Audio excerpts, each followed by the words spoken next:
And here we go. 365 Sports on what now is officially the week the 2024 college football season begins because of that game in Ireland between FSU and Georgia Tech. We'll have an FSU writer today. Also, Georgia Tech analyst and writer will be on the show Wednesday. It is also, I saw this note from Alan Bowman. I didn't send this to Jack. Happy first day of 19th grade, Alan Bowman. Happy first day of 19th grade. Let me give you a stat. When he made his Texas Tech debut in 2000, now has 260 of them.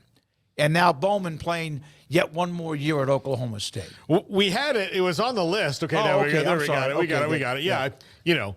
I add things to the list sometimes and then forget to tell you I added them in the middle. But, yeah, there you go. His cute little backpack he's got on there. Remember those pictures the first day of school back when you were in kindergarten all the way up to Mom? That kind of thing. Mine happened in about third grade. It was like, can we just go to school? Can we just go? Get on the bus or have somebody drop you off or drive yourself. Yeah. Yeah, I mean, that's cool. Hopefully this is it because as much as I think Alan Bowman seems like a great dude and he's obviously a pretty good quarterback. I'm kind of at the point I think most people are with the COVID guys of like, all right, we need to kind of get past this 7th year standard being like that, like not standard, but like 7 years now suddenly being like average. You know what I mean? That's like we don't blink. Yeah, I think that's not necessarily a great thing for the game. It's great for Alan Bowman. It's great for Oklahoma State. It's great for Utah and Cam Rising and various other examples. So not taking away anything from him, that's great. But yeah, I don't love the 7th year quarterback in college football. You know, I've seen when people get on their imagination trains and they come up with all the ideas of like how the sport could be worse off in the future, you know, like super leagues and things. It's like, let's just get rid of eligibility. Like, have you ever seen that when coming across Twitter? And it's like, absolutely positive. Like, I'm done if we get rid of eligibility. But it almost feels like that when you see, like, Alan Bowman, Cam Rising, and various others who are in their 7th years.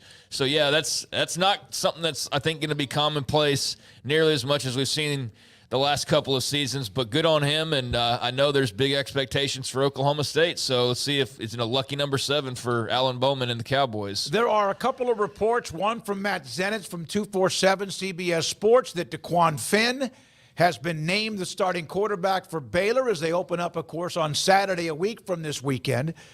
We are awaiting confirmation. I sent a note to Brent Ingram at Baylor. This would not be a surprise, and it would be a surprise if he wasn't named the starter, although Sawyer Robertson, obviously a very young, talented player. Do you know there's only a couple of guys that were ranked higher than him coming out of high school? One of them's name was Caleb Williams, and there was one other like that. And I still go back to the fact that he was recruited by Mike Leach to play quarterback in that offense. But Dequan Finn from Toledo, he has been named quarterback 1 according to a couple of reports. And, again, Baylor had their second scrimmage on Saturday evening. Baylor has not officially confirmed that yet, but, I mean, it would still shock me that if he wasn't. And, I thought when you go get a guy with 1 year of eligibility in today's transfer portal and pay him whatever money you're paying him, which, was not cheap, usually he's going to wind up being the starter first right out of the gate. I don't think anybody at Baylor has promised anything this year because – it is whatever can get you out of a 3-9 hole from last year. So if it's Dequan Finn, it's Dequan Finn. If it's Sawyer Robertson eventually, it's going to be Sawyer Robertson. If it's somebody else, it's going to be somebody else.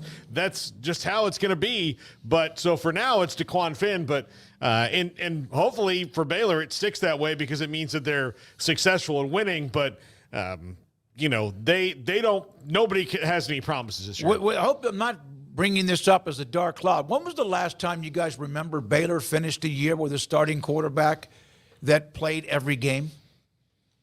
I mean, we talked about this a bunch of times. It hasn't happened for a really long time. I can't remember. We brought this up on several occasions where it's been since like 2015 maybe or something like that. So, yeah, it's been like nearly 10 years. Mm-hmm. And I think if you probably went across college football, that's probably the case for most teams. Like I guarantee you that there's more teams that have more than one starting quarterback per year on average than there are that have only one starting quarterback per year. I mean, I just think that injuries are rampant across no matter what league you're talking about. We see quarterbacks going down and out all the time. Like Jalen Hurts didn't play every game for Alabama. I know that's like unique, but I'm just saying, like, that's the first thing that pops into my head. Like Michael Penix played all the games, but I don't know. I think in college football, you're more likely to see a couple of different quarterbacks play for just about every team out there at some point or another, for whatever reason. But Dequan Finn was expected to be the guy the moment he got brought in. That's why you brought him in. You didn't bring him in to be anything but the starting quarterback. So to put an investment in him of at least six figures, as is the going rate for, I think, quarterbacks of his caliber and the spots they're trying to fill on your roster, if he wasn't named the starting quarterback, that would be the bigger news, honestly, than him being named the starting quarterback. Sawyer Robertson was brought in similarly, but not nearly as proven, and I doubt without as much in total promised up front because of the fact that he is less proven. He's a guy who's got talent to be a guy down the line, and maybe even at times this year if they call his number. But Dequan Finn's already been there, done that, Conference Player of the Year. That's who they brought in. They brought him in to be the guy. So, yeah, I would imagine he's been named the starting quarterback if Dave Aranda's made that official, and anything else would have been the bigger headline. But he's dynamic. He's got a lot of experience. He's an older guy.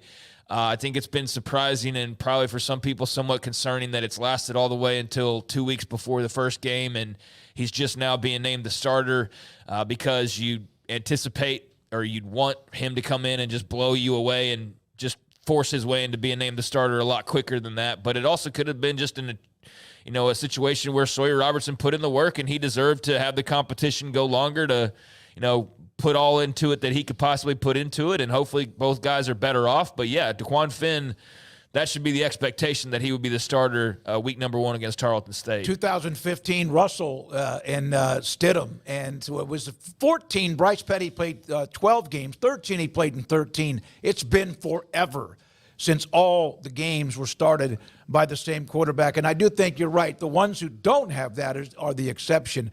I also think this was Sawyer Robertson, who I know battled for this job. If, in fact, he does not get many reps this year, Baylor's got a lot of work to do to make sure that they keep him in. They've got quarterbacks who are here, quarterbacks coming in. I don't think Sawyer Robertson's going to be any kind of any issue at all. I think he'll put his head down and just keep on competing. See, here's what happens now is that now a starting quarterback's named, everybody's been clamoring for it, and then all of a sudden what happens? Instead of going, all right, now what? It's as far as, all right, Dequan Finn's the quarterback, now what as far as the season goes? A segment of the website or the fandom will immediately start worrying about the backup quarterback and where he sits in things, right? Like all this time, the starter gets named. What's the first thing most people are going to do? Oh, my God, what about Sawyer Robertson? Rather than like, okay, great. And you have to in today's day and age, but he can't go anywhere right now. So I look at it as, yeah, Sawyer Robertson down the line, if he's not named the starting quarterback, it has some options to make, but he kind of needs to see the field improve something because we haven't seen really all that much more of him than when he first arrived. We saw him play in some games and even start a little bit last year, but there was nothing that you walked away from going like, they better keep him happy or else he's going to go command 7 figures somewhere. And I know there's a demand for quarterbacks and he's got some talent, but it's like, let's also remember who he is too. And he also played in that game with Utah. He was injured and had to play through it, and they basically had no other choice because Shapen was out. Right, so he's played a little bit, but there's nothing that you're going like, oh my God, like we got to name him the starter. Or he's gonna leave. Like now it's all set in stone. If he gets the call, that's how he's gonna go make his money. Go out there and show to Baylor and show to NC State or whoever else you think might need a quarterback this offseason how much you're worth if you get that opportunity. That's all he's got to worry about now and helping this team win games. But the whole like worry of like, well, if we don't name this guy, that's over. The season started, the rosters are set. So you can worry about that at the end of the year. And look, if you have to worry about that because he played so well, then that's a good problem to have. But hopefully Dequan Finn's just the guy and they can protect him. But with this offensive line, we'll see how that goes. Yeah, and he's going to probably be on the run quite a bit. And I saw some of the articles that were written over the weekend about summaries of the scrimmage and how the offensive line improved. I'll believe that when I see it, with all due respect to Mason Miller and the players in that position group. Well, look, they did not have improved that's not a many steps to take. It's not like 2 is twice as many as 1. Yeah, they didn't go from, this isn't a couch to 10K right now run. This is a couch to off the couch. Yeah, like that's where they are right now. I can't go to practice. Craig gets to go over there, but he's not going to watch much at all because it's more of an open period. We don't get to watch the scrimmages. I do a little bit of digging, and I told you the thought about what Mason Miller, that look in his eyes a couple of weeks ago, and it was like, my God, and he basically all but said that he was frustrated because it wasn't a great night. He didn't say that, but he was frustrated because of the standard. But they did hold out some of their frontline offensive linemen, whoever that might be, when they open up against Tarleton State.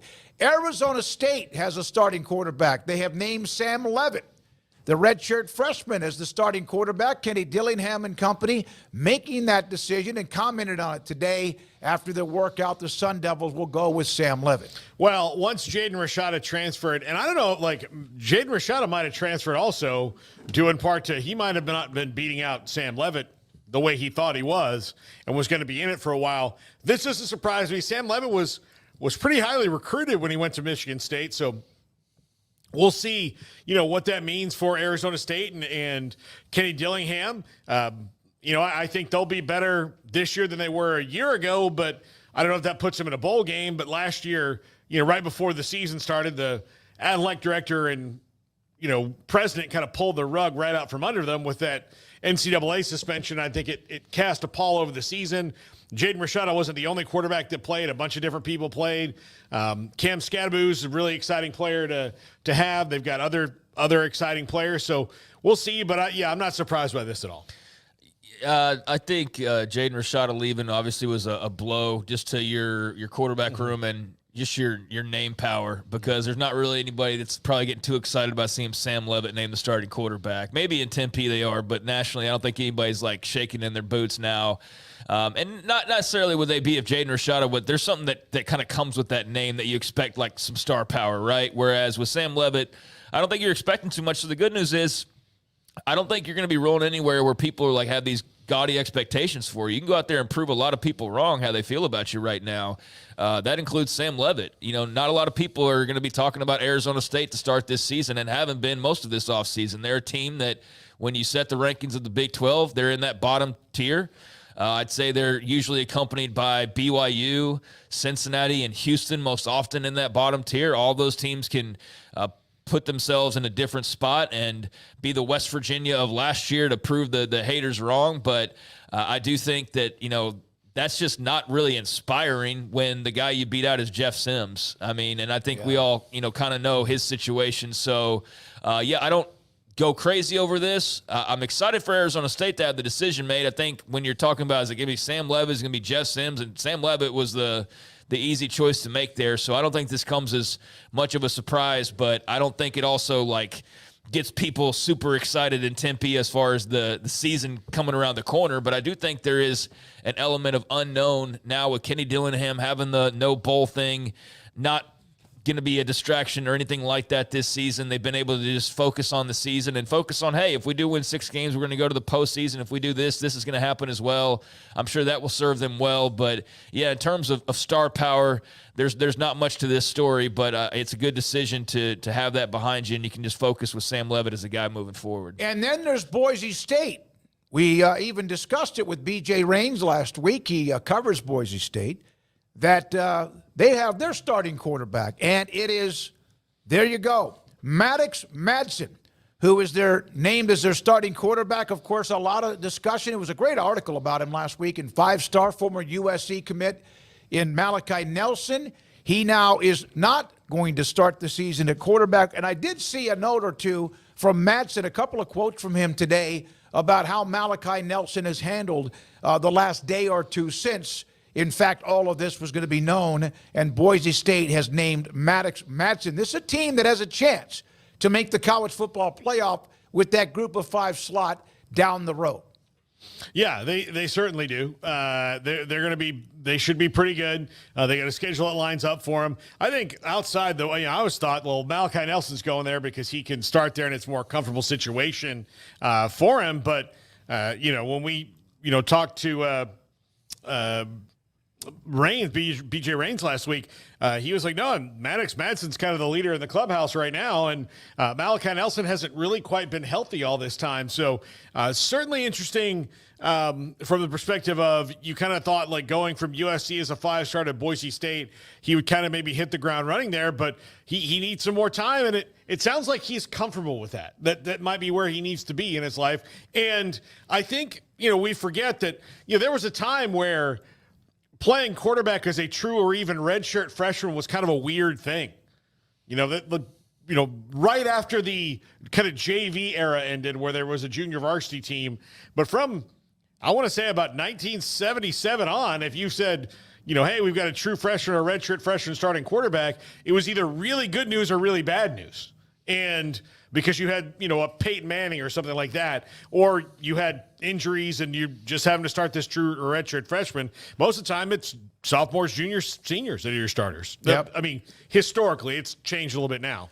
Yeah, we kind of got tipped off to this last week, and I think the bigger story probably for most people is just the Malachi Nelson factor of here's this former 5-star quarterback who's not even able to win the job at Boise after not being able to win it at USC. And I don't say not even disrespectfully, but, a former 5-star guy, you go from USC to Boise State, shouldn't you be expected to win the job there? I think that certainly should have been your individual expectation, and so that's not going to happen right now.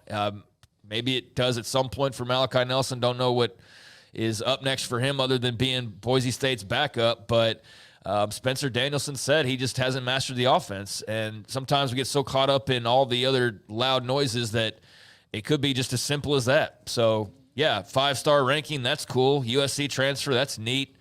Upside galore, yeah, probably. But does he know the offense? No. Okay, well, then the other guy gets the job. It's really that simple. So good on Maddux Madsen for upending, a lot of the expectations that people had for Boise State as far as the quarterback spot, and he's going to have to prove it right away. I mean, they play Georgia Southern, they play Oregon, they play Washington State in week 4. So he and Malachi Nelson both are going to need to be ready for that first month of games because they could, for as much talk as there is about G5 champ and G5 rep and all this, they could be like 1-3 leaving the first month of the season.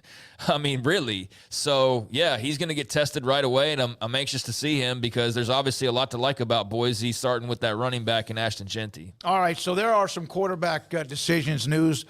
Here's one about a career. Colt McCoy. What an incredible player he was at Texas.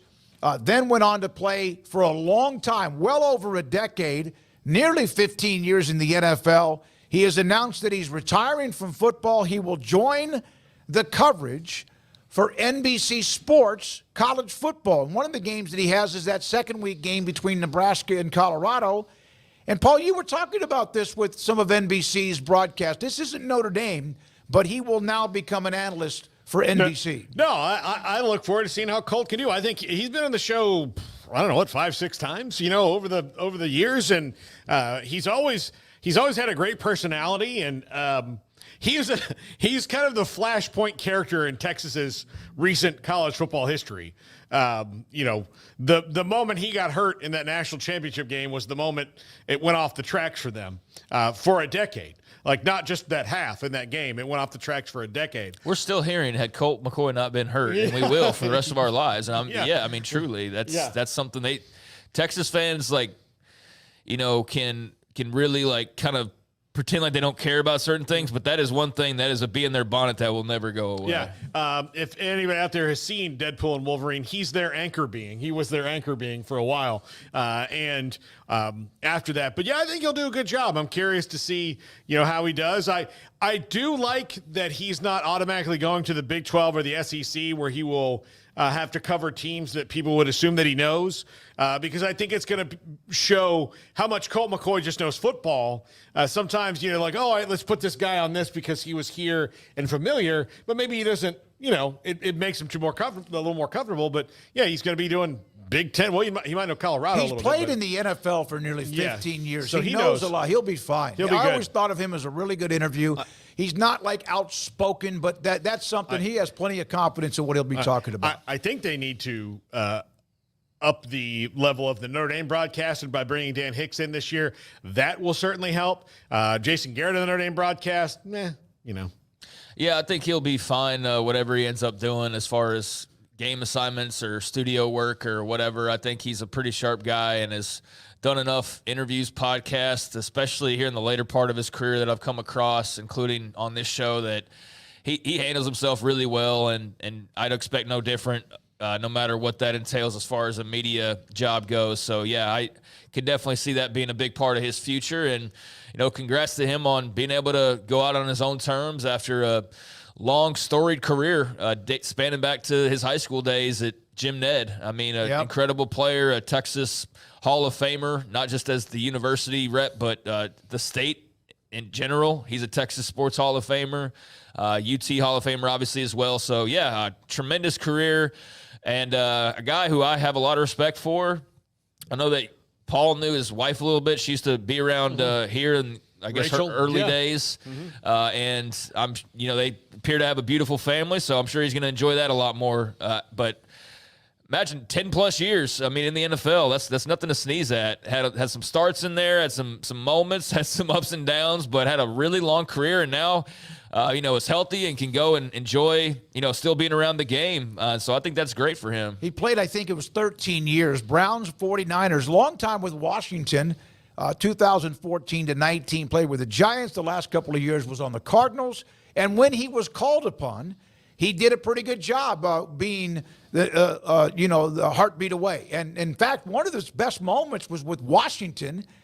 He came into Dallas and beat the Cowboys on like a Sunday night or a Monday night, which was one of his better games. Obviously, I love the guy. Very good guy. You said it, Craig. Jim Ned High School, tremendous player, Hall of Famer, basically. I don't know if that's official yet in college, but he will be for what he did and was for a long time. Remember, until who was Kellen Moore, the all-time leaders in wins when it comes to quarterbacks in college football. So he now joins the staff at NBC. One other note, Texas, Quinn Ewers will be one of the featured parts of Fansville.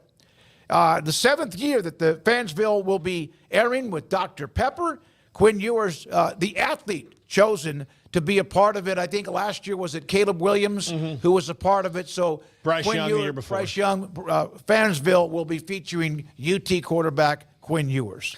All right, I guess go win that Heisman then. I feel like that's the company you're a part of, as those guys went and got that statue, and there's plenty of people that think Quinn Ewers is one of the favorites to do that this year. So I think whereas when he first came out of high school, there was all that to do about his eventual decision and then Ohio State, and then there was tons of teasing from Texas people who clearly were being told, despite all that, they're like, yeah, he's probably going to end up back here at some point, because it wasn't a surprise when he did that. You know what I mean? Like, even if you weren't following it closely. And there was a lot of, I remember Texas reporters like almost like a told you so kind of a thing back then. So he had all that at the beginning. The fact that he enrolled early, so he was younger than others by the time he had arrived at Texas who had been through similar, So I think we kind of forgot about that.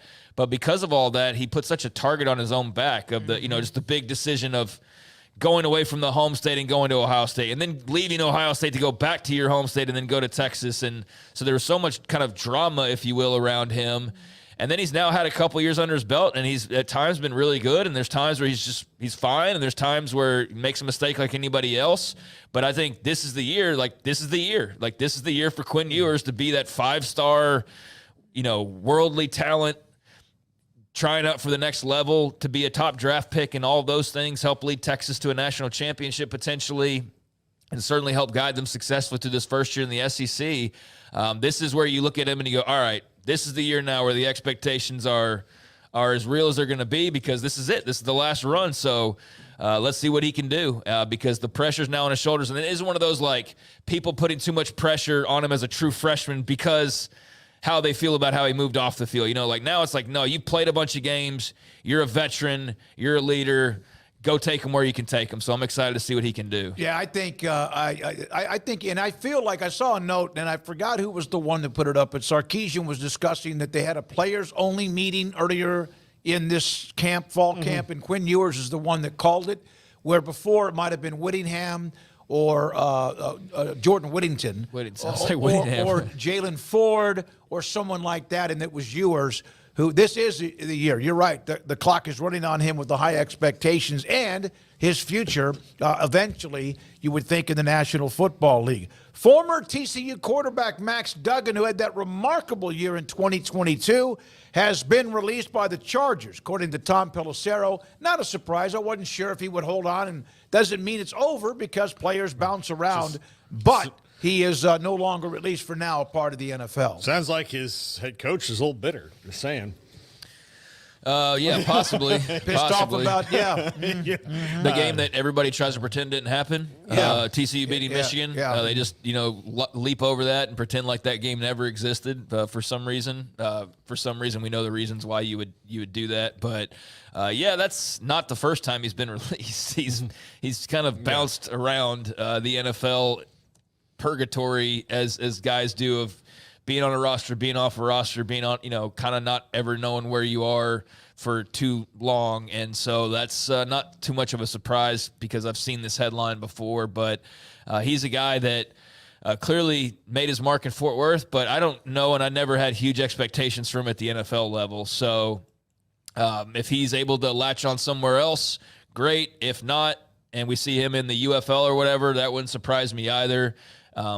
Because he's just never a guy I pegged as being a huge factor when it came to the National Football League. So, all right, so there's that. Over the weekend, Houston found their AD, and this is a quote from Dan Radakovich,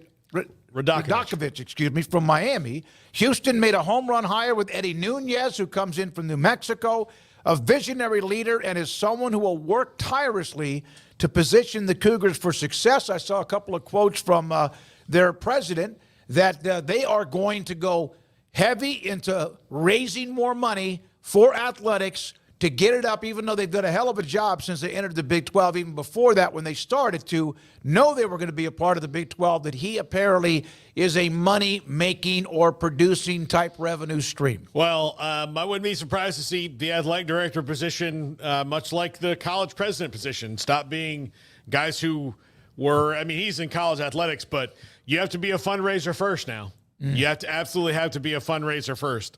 And if you can't do that, then you probably need another role, because that's what this job is now. You have to fundraise, and then you have to, be the CEO of your coaches. Fundraising, you have to hire good coaches. Yes. You have to hire coaches and administrators above those coaches who can do everything you tell them to do so that you can fundraise.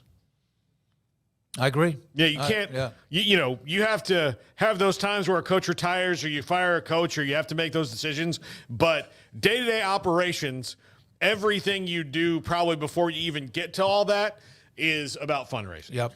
Well, I'm glad Houston could finally find their leader. And it's been a long search, I think a lot longer than maybe some people expected. This name started to really gain some traction towards the end of last week and kind of appeared that he would be the guy. So I'm glad that's official and glad that Houston fans can now sleep well for at least a few days having this behind them and can just focus primarily on football season now that you have your athletic director in place. So he's not one that has to roll in and worry about a football coach hire anytime soon, thanks to the Willie Fritz addition this offseason, and doesn't have to worry about men's basketball anytime soon, thanks to Kelvin Sampson's success. So I don't know what else is on the to-do list right now, but your two major sports are in pretty good hands, I would say, and you don't have to worry about coming in and starting anew there.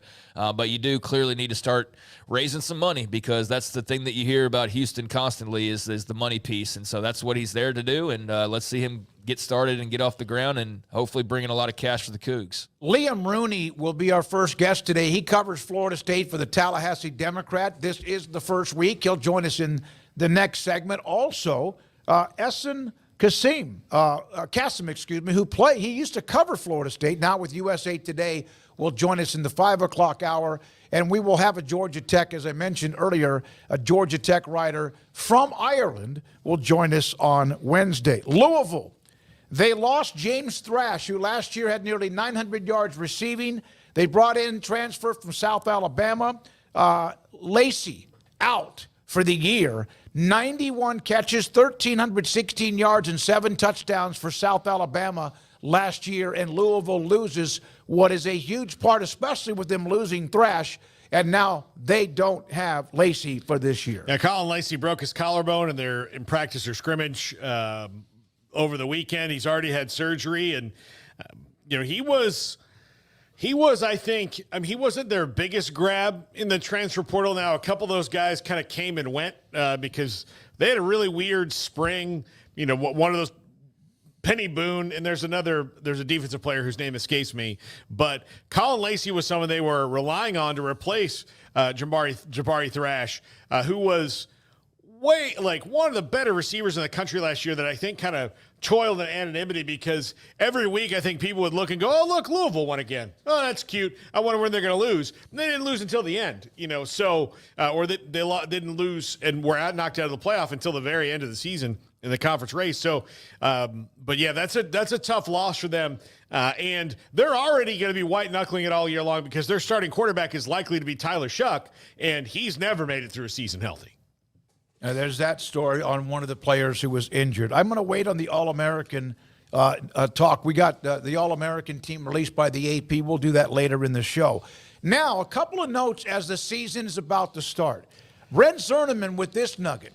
There was a fundraiser, and 4 tickets and pregame sideline passes for the Texas and A&M game on November 30th just went for $19,500 at a Bryan ISD education fundraiser. By the way, that Bryan College Station is a connection to those two cities. Second best part is John Michael Montgomery is about to take the stage, and they raised even more money. 4 tickets, nearly $20,000, sideline passes, which gets you on the field prior to the game, and a few other, I guess you could say, perks. That is how valuable. And, of course, you've got bangers. When you do these auctions, you got to bring the people into that money, too. Getting John Michael Montgomery at a Bryan ISD charity function is I bet Pee-Poo and Mimu were just swinging around, baby, just loving it up. That's a heck of a poll getting, I swear, for that deal. But yeah, 19.5 for those 4 tickets. Holy cow. And my favorite part of this is we can pretend like they don't care, like the whole we don't care about each other thing is over now. Like that's it. Like there was, a decade plus of they don't matter anymore. You sing about each other in the songs, you still matter to each other. It's never going to stop. So now we can do that, and it shows you how passionate people are about it. That almost $20,000 goes down for 4 tickets and sideline pass game. Well, John Michael Montgomery's got some hits, so I bet that was a fun little show afterwards, and good for the folks of Bryan to show their pride and have a package like that available for folks to sit there and be able to bid on to make this tweet happen, so we could have something to talk about when it comes to this rivalry. And I think probably a lot of people were wondering what kind of little news and notes would you get out of the fact that this game's been resumed? Like, how much are people going to be willing to pay for tickets? I know I wondered that before, like in the past few months, of just what kind of stories are we going to hear surrounding that game and that rivalry now that it's been reignited after all of the decade plus, as Paul mentioned, of them pretending like they didn't care about each other, which we all knew was just pretend. But there's this passion that's been reignited that both sides try to just sort of ignore or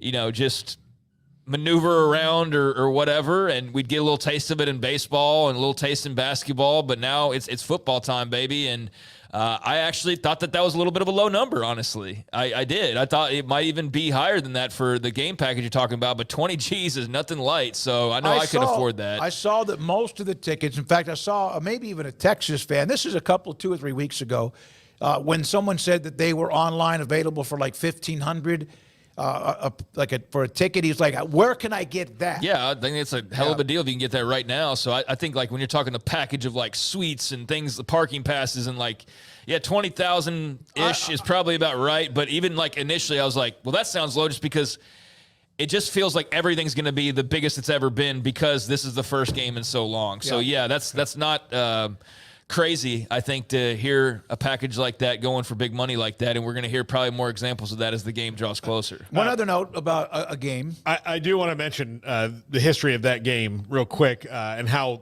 people like scalpers used to like quintuple the prices as opposed to double back in the day. My dad and I used to try to go when we were in Austin visiting my grandparents for Thanksgiving. And the Run Ricky Run year, that when he broke 98. the record in 98, we went and we're walking outside and a guy said, "Hey, you two need tickets? $500 a piece." And my dad was like, "If I pay you $1,000 and then Ricky Williams breaks this record and we lose this game, I'm going to be pissed, so no." And so Yeah, you could have sold the tickets because he did break the record. Yeah. Right after that, a guy walked up to us and goes, "How much was that guy asking?" And I was like, $500 a piece. And we walked off and he goes, "Man, you better not turn around. You just got that guy arrested." And sure enough, I did. Oh, my God. Oh, my Lord. Hell of a story. LSU and USC, September 1st, their opener in Vegas has been sold out. More than 60,000 tickets. LSU-USC will be one of those great early games. Allegiant Stadium, which hosted the Super Bowl, will also host the college football playoff game in 2027. So that game is now a sellout. That's it. Let's do that. We'll break and come back, start with our guests. There's a lot more to get to. Dennis Dodd with some interesting nuggets, by the way, we'll get to later in the show on 9-3 and what would have happened had the college football playoff been in existence even 30 years ago. How many 9-3 teams on average per year would have made the college football playoff?